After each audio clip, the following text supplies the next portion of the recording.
Okay, ready? All right. Doo-doo, doo-doo, doo-doo, doo-doo.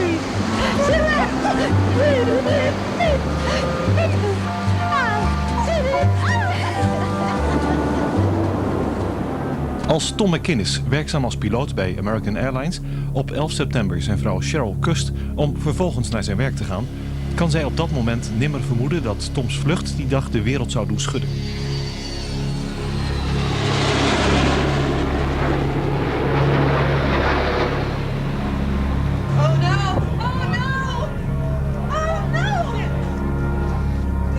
When I saw the plane hit the tower, I was in disbelief, thinking that can't be Tom.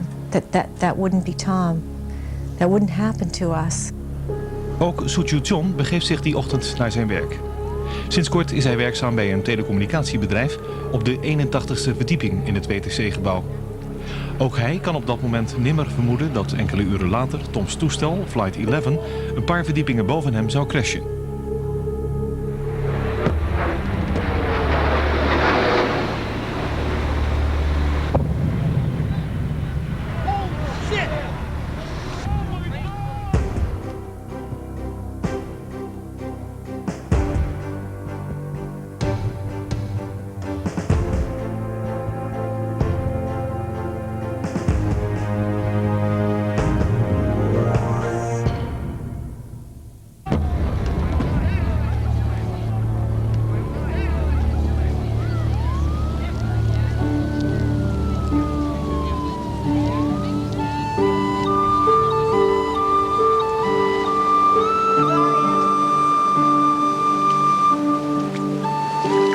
September 11th is a part of our journey.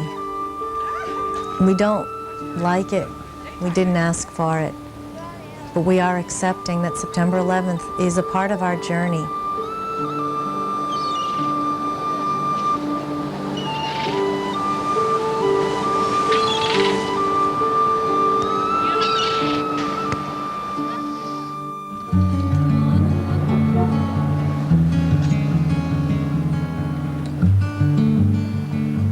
Since September 11th, there's been such a big outpouring of love and support from New York, and what you see here is people from all across the United States and from different parts of the world have come here and expressed their love because of what happened on 9/11.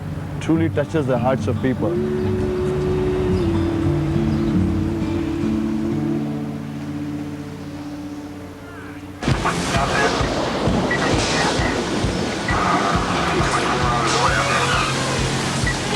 Tom was a pilot in the Navy. He was a very good pilot. He flew F-14s.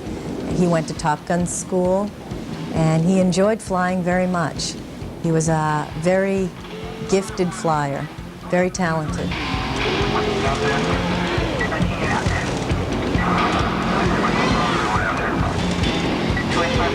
Top Gun school was where the best of the best pilots went, and Tom was selected for this school, and I encouraged him to take the opportunity, go as far as he possibly could go, given what he was offered, and he took it. And he went to Top Gun, enjoyed the flying. It was great training, and we started in high school. We were high school sweethearts, and we met in high school. He asked me to his senior prom 2 days before, and I told him that I didn't have a dress to wear. I had to ask my mom, and from that point on we had dated, and we dated 6.5 years before we finally got married. Jennifer and Tommy were both born when Tom was in the Navy. When my adventure is over. Hello, pumpkins. Hello. For fun. I am the bird who's in command of this entire Isn't the bird talking? Where I stand, you can't see land. The ocean's wide and wavy. So grab a Are you sailor gonna sing along with Big Bird? learn to love the color blue. You're A gonna sing sailor along with you Big will Bird? be with Admiral Bird and Is me. Tommy? We're off sailing under the land. Keep your eyes on Ow, ow, ow, ow, ow, ow, ow. in our house, we had a presence of peace and joy.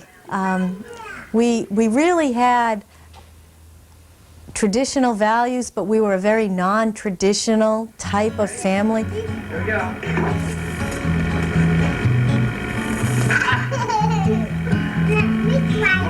We shared all of our household responsibilities. I was blessed to have a partner like Tom because he encouraged me in my career to go as far as I possibly could. He spoke to me and spent many hours talking to me about just how to survive corporate life. He did the same with my children. He spent many hours talking to them about their friendships, about different relationships, about perspectives.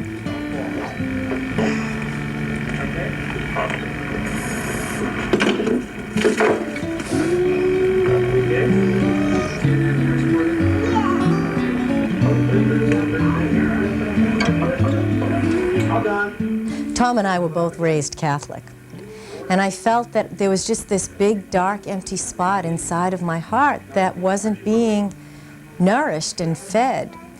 And at this summer camp, I converted to a born-again Christian.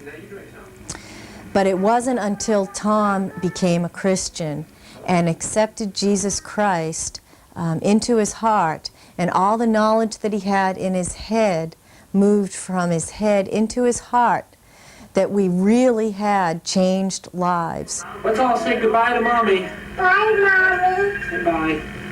From that point on, everything was so much more alive to us.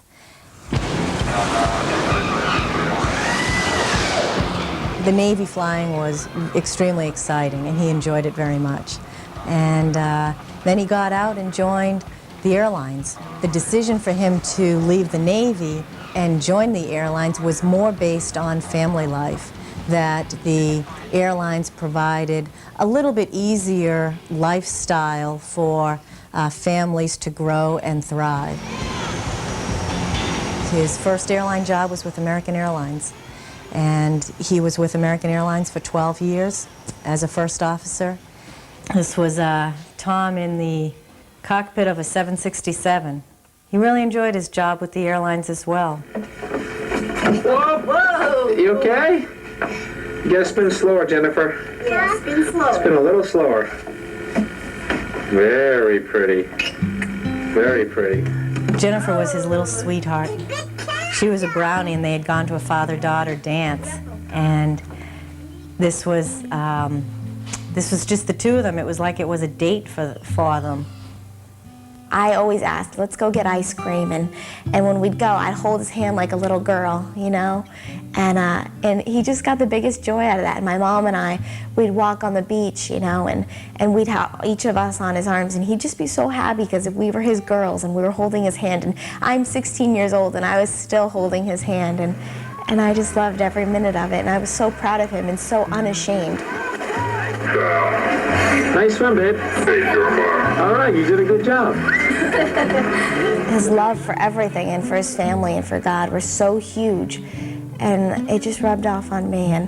And to this day and forever, I will always love him, and he will always have such a big impression on me. Right now, Tommy is at Camp Brookwoods, so he's out in the mountains hiking and swimming and water skiing and having a lot of good fun. Hi, Dad. Bye. Tom truly lived out what he felt inside his heart, and that is such a blessing to me, to be able to live today knowing my children saw the best of the best.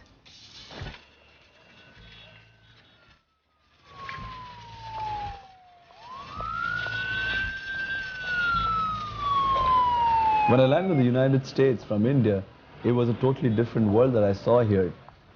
New York is a great melting pot of people from all over the world, and that is what America is. You know, people from all over the world have come here with dreams and hopes.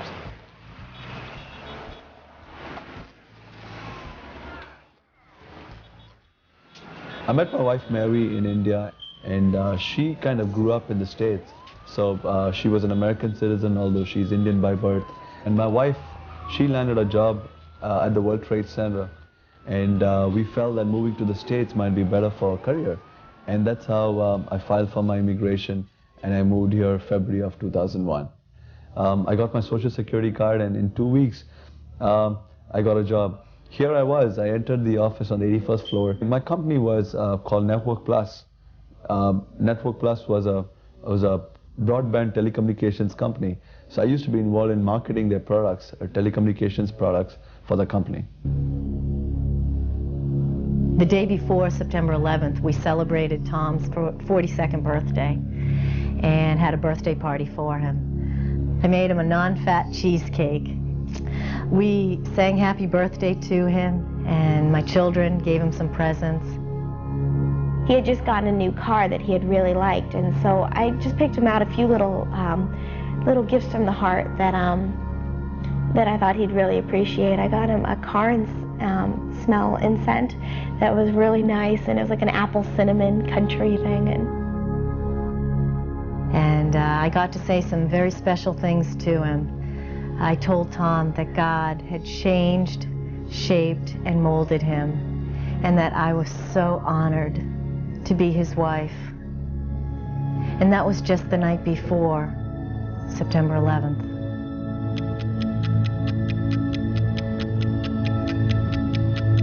On September 11th, Tom got up and gave me a kiss goodbye and left for work. He left early. It was about 5 o'clock in the morning. He was going to fly from Boston to Los Angeles that day. I was in bed, and he always comes in and gives us a kiss, good morning, before he leaves. And I normally don't wake up, but I know he did. The morning of September 11th was very interesting. I start work every day close to 7:30, and my wife goes to work between, she's at work between 8:45 and 9. But that morning she wanted to go early to work, and she was close to 4 months pregnant with our first child then. And before she was pregnant, she would go to work with me. And although it would be early for her, she would just hang around at the towers, have breakfast. But ever since she had got pregnant, she would go sleep a little longer. So that morning when I woke up, I saw her also getting ready, saying she wants to go early to work. I had just finished driving my kids to school that morning, and I had just finished praying. Close to 8:45, I was just at the fax machine, faxing some documents to our office in Philadelphia, when I heard and I felt this thunderous explosion.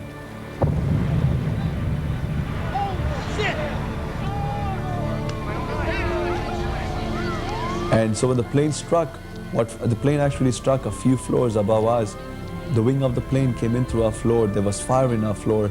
The ceiling started going down. The walls started breaking, and there was total commotion. And we could hear and we could see the building tilting to the left. I could hear the steel creaking. And when that happened, all of us, we hit the floor with our faces flat on the ground. And I said, God, this is it. This building is going to go down with us. And I said, God, I'm never going to see my wife again. I'm never going to see the child that she's carrying again. So in my human strength, I said, God, this is it. I'm going to die soon. I heard my phone ring, and I ran in to answer the phone. And it was a friend asking if Tom was home. I said, no, he isn't home. He's on a trip. What's going on? Just then, my second phone line started ringing, and it was another friend asking for Tom. I said, oh, this is strange. I have Bob on my other line, and now you're asking for Tom. What's going on? Tom and I had had lunch the day before, and I knew Tom was flying. And so as soon as I heard this terrible news, I had an understanding that Tom was possibly involved. And I called Cheryl's house to find out if she knew anything. Well, they were very hesitant to tell me anything on the phone, but they told me that a plane had been hijacked and that they were on their way over to my house, he and his wife. And I quickly found the remote control to the TV and tried to turn it on, but none of those buttons worked. And as I was trying to figure out what was going on, my kids were already hearing something from school. And they were on the phone calling me to ask me if Dad was okay.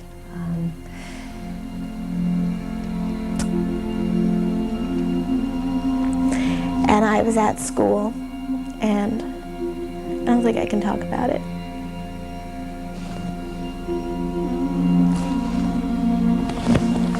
I'll be right back.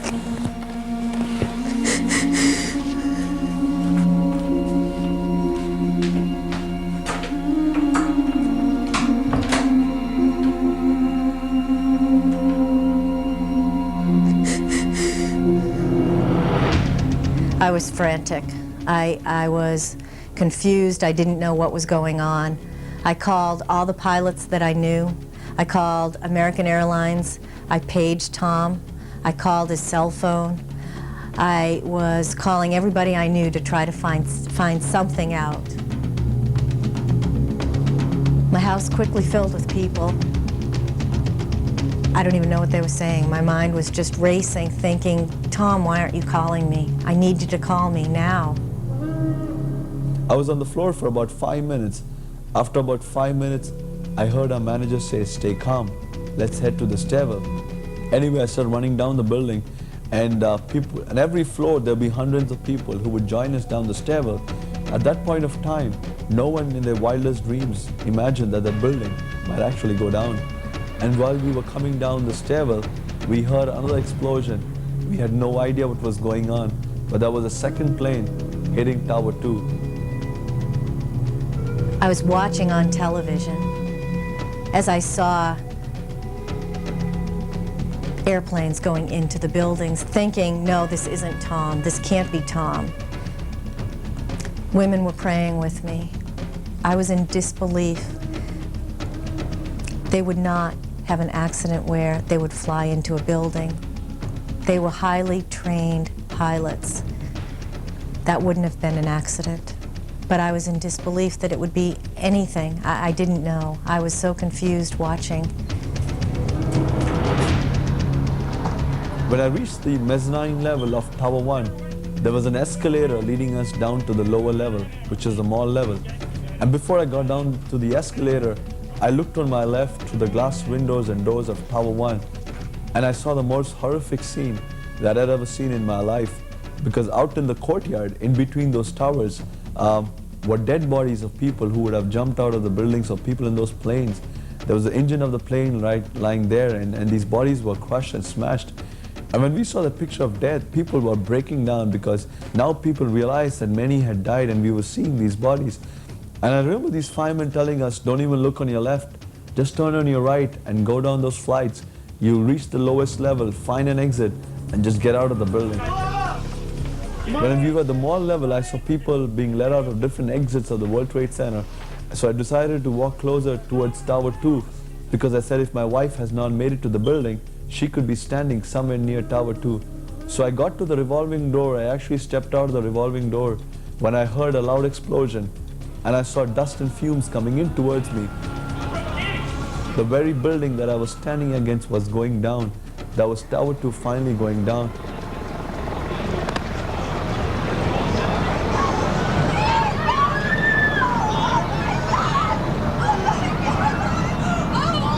I looked around, there were 15-20 people around me. The next thing that we did, we huddled one on top of the other against the wall of Tower 2, even as the building was raining down. And something in my heart said, where are these people going without Jesus Christ? And I started crying out Jesus, and I asked these 15-20 people to cry out Jesus after me. And what followed was these 15-20 people started crying out Jesus after me. After about 20 minutes, I felt that I should get up, and when I got up, I realized that I was plastered with soot. I couldn't breathe, I couldn't see anything because I was surrounded in smoke. But I walked a little back, and I took a look at the place where we had prayed about 20 minutes back. And I saw another horrific scene which I didn't want to see, because those 15-20 people who had prayed with me, they did not make it.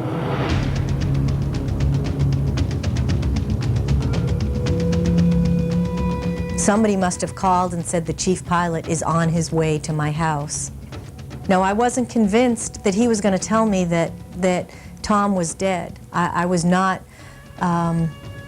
prepared to hear that at all.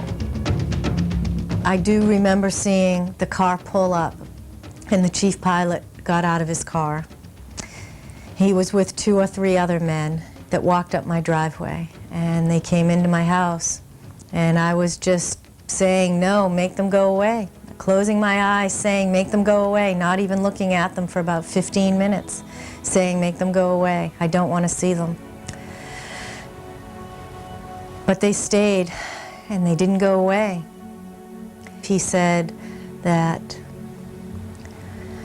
Flight 11 had been hijacked and flown into the World Trade Center, and that there were no survivors.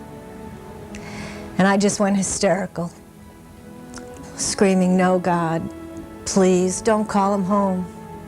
Please don't call him home. Please, God, just begging God with everything I had. I really felt like I was just before the creator of the universe saying, please, God, not that, not that. Don't call him home, please.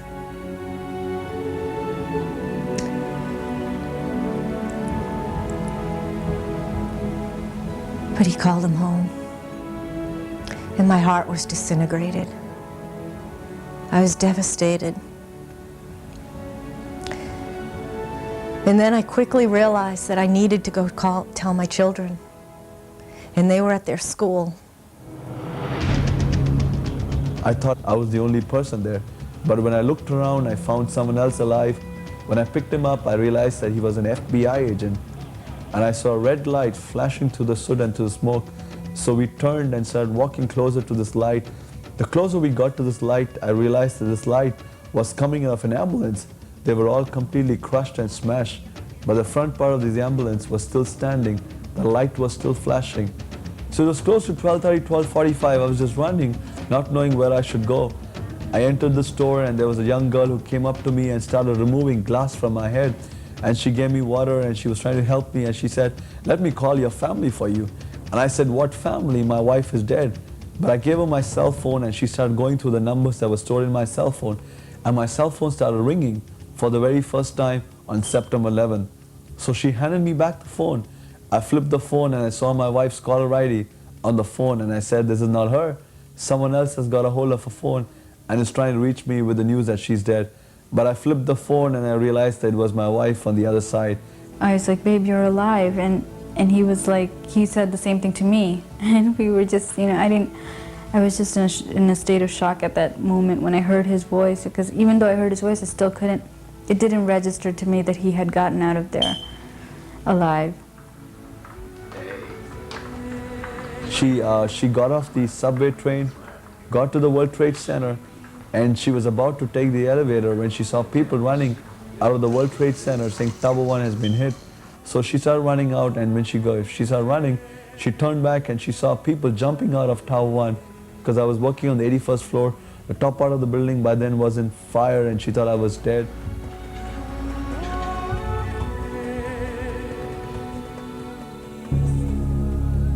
In that moment, knowing what it felt like to have my heart just disintegrate inside of me, and then to have to go to my kids' school and tell them that news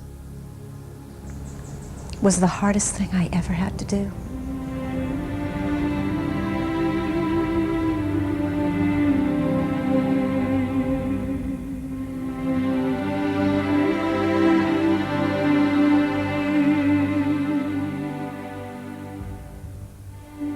They knew by the look on my face that I had bad news to tell them.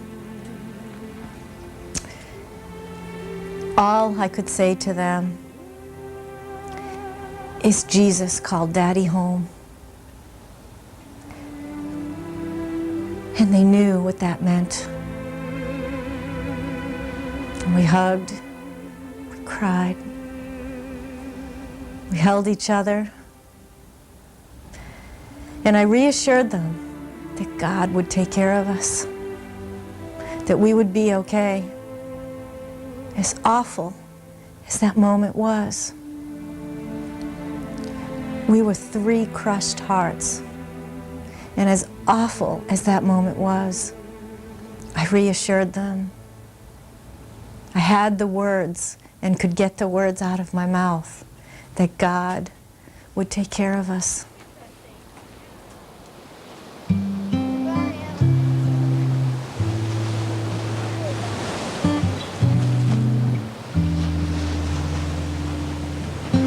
Every time I come here, I always think about what Tom said. Do you remember what Dad said about the beach and the waves?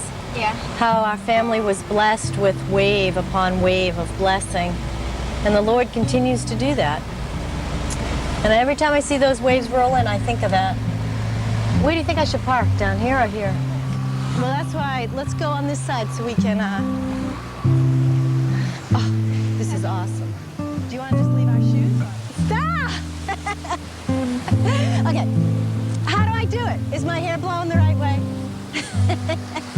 One of my greatest joys as a mother and a wife were watching Tom raise our children, interact with them, talk with them, teach them, love them. I miss that so much. I miss seeing him play catch with Tommy, talk about the scriptures in the morning. I miss sitting at the kitchen table as a family, just the 4 of us talking about our day. I miss telling him I love him. And I miss hearing him tell me that he loves me.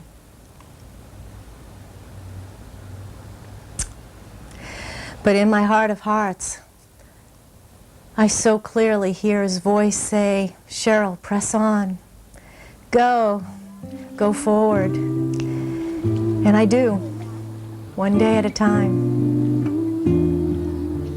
It is hard to miss, I do miss my dad a lot, and I'm still hurting, and it hurts to think of the horrible things that probably happened on that airplane.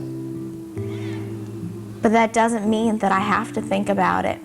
I just need to go to my heart and remember the times that I've had with him, and that'll just bring nothing but joy to me.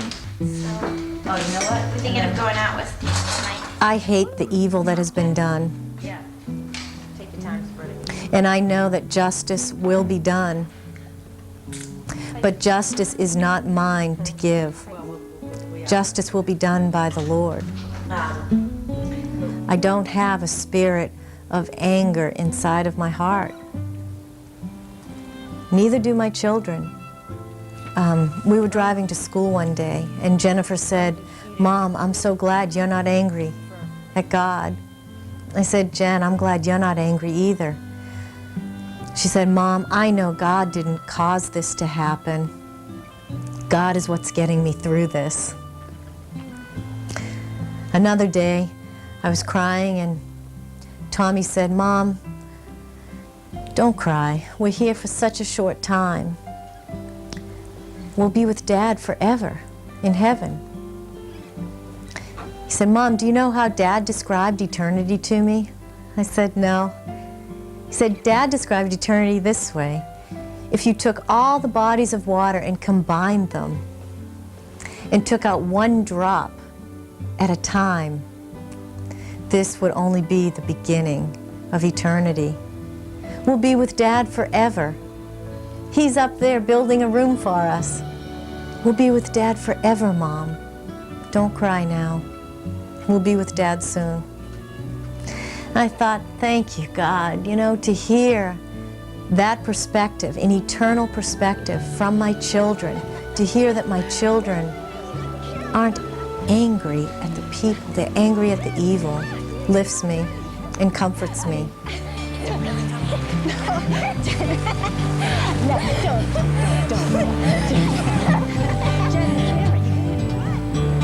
Oh, this is fun.